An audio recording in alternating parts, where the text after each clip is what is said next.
ராமநாதபுரத்தில் விவசாயிகள் சங்கம் சார்பில் மாபெரும் கண்டன ஆர்ப்பாட்டம். தமிழக அரசு விவசாயிகளின் முழுமையான பயிர்க்கடன்களை உடனடியாக தள்ளுபடி செய்ய வலியுறுத்தி ராமநாதபுரத்தில் இன்று மாபெரும் கண்டன ஆர்ப்பாட்டம் நடைபெற்றது.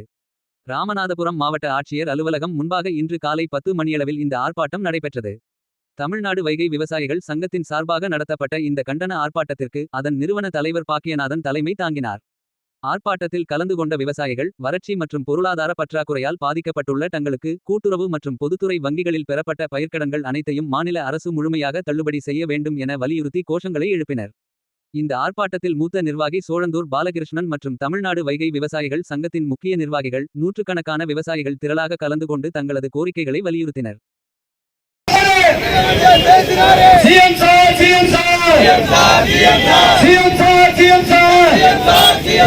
விவசாயியை காப்பாத்துங்க, விவசாயியை காப்பாத்துங்க.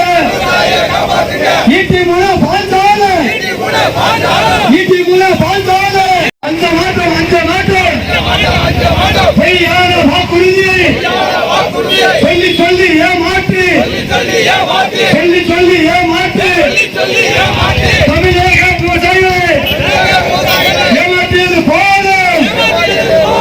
மகாராஷ்டிரா அரசாங்கம் 37 கோடி விவசாய கடனுக்காக வழங்கியது. தெரியுமா தெரியுமா? CM sir